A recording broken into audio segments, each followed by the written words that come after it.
Drums of War, Chapter 20. Pacifica Learns. In the city of Good Harbor on Second Chance, Leo Tote did nothing to stem the tears as they ran down his fur in rivulets.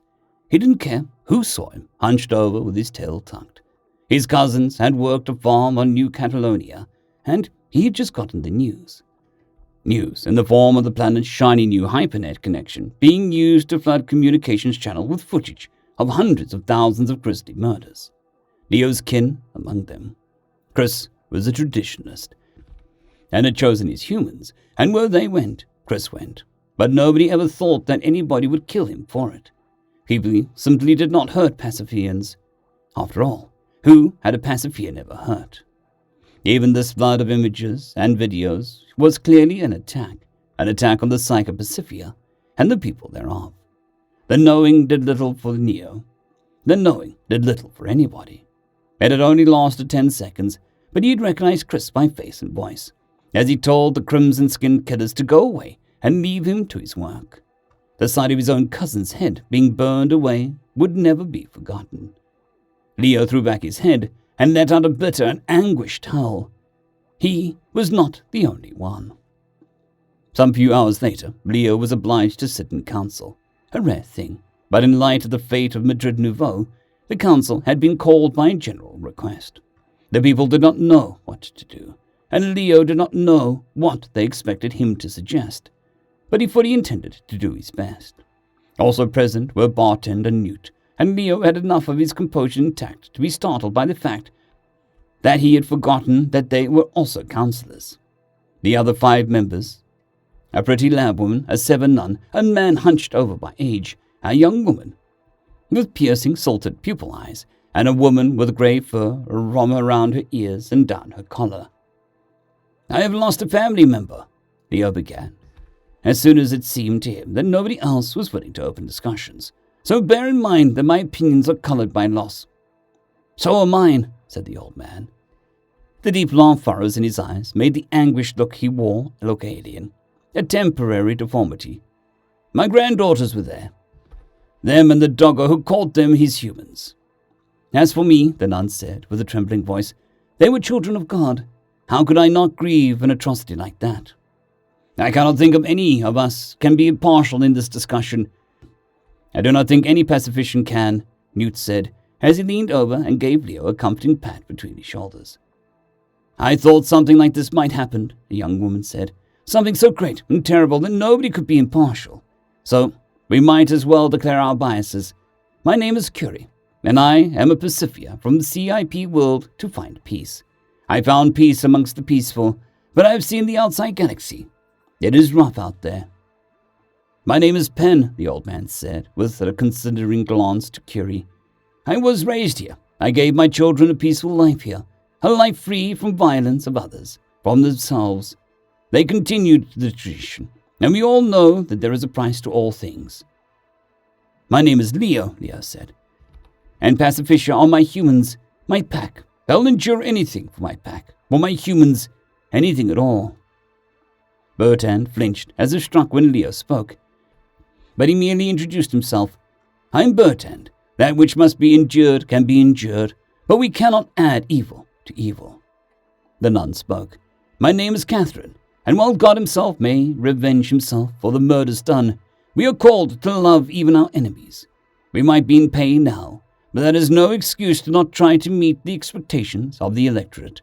They look to us for guidance, and it is our responsibility to try." Then the lab started speaking slowly and deliberately. "I wasn't raised here either," she shot a glance at Cory. "I'm not particularly religious, sister," she nodded towards Catherine, "and I don't know why I got elected to this council.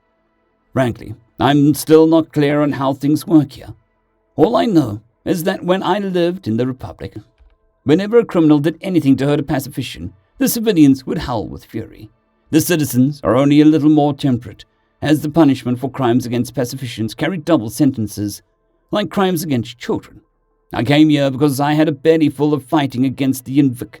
That's where I'm coming from, if that helps. Oh, and my name is Edith." Newt sighed and said, "I'm Newt, short for Newton. I'm another lifer, and I'll keep my religion to myself, except this. I think that God uses people to accomplish his plans for people.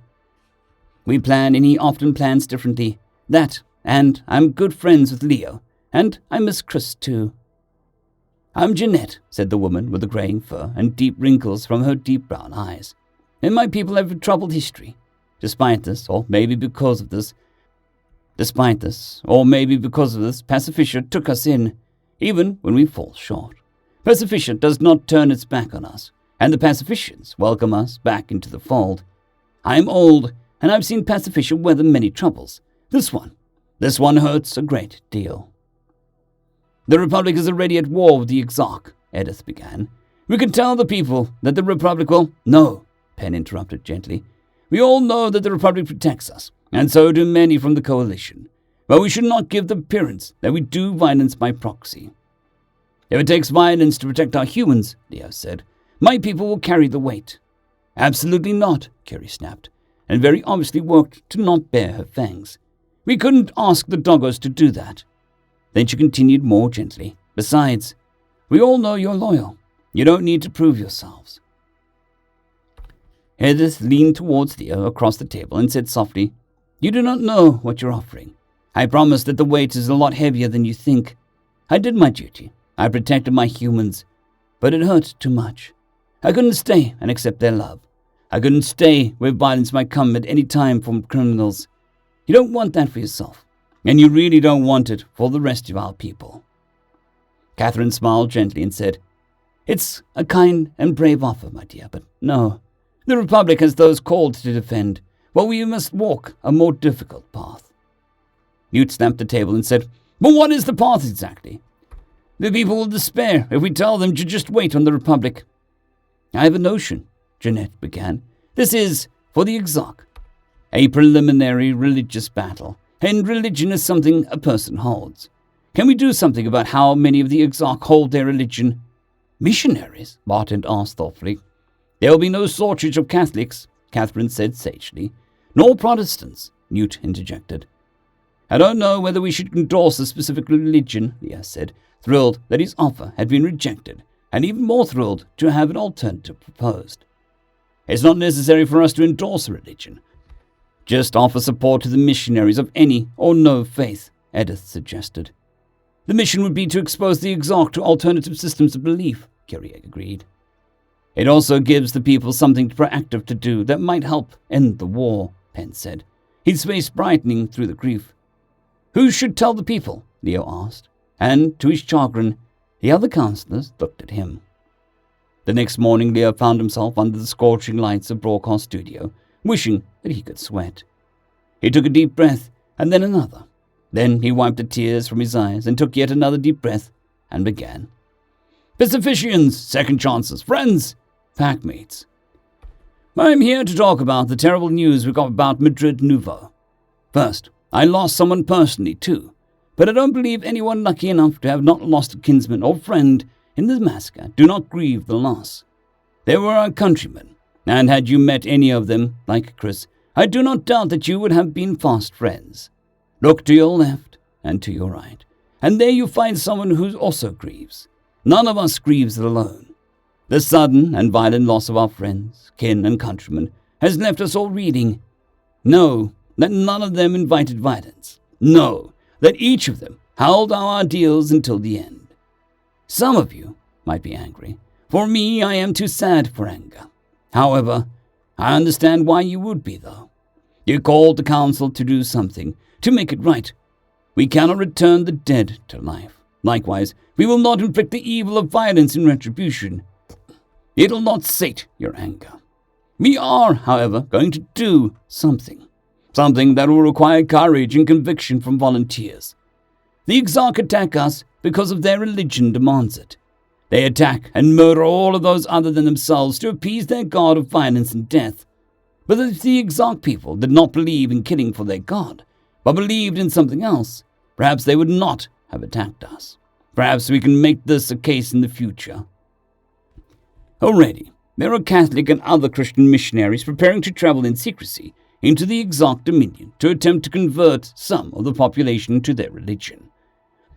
The Council of Second Chance has determined to offer support to their efforts, and to any group or individual who'll attempt the same. What religion will be irrelevant. Even irreligion shall be acceptable. The only requirement is that at least attempt to convince the Exarch to leave aside their religion for a different belief.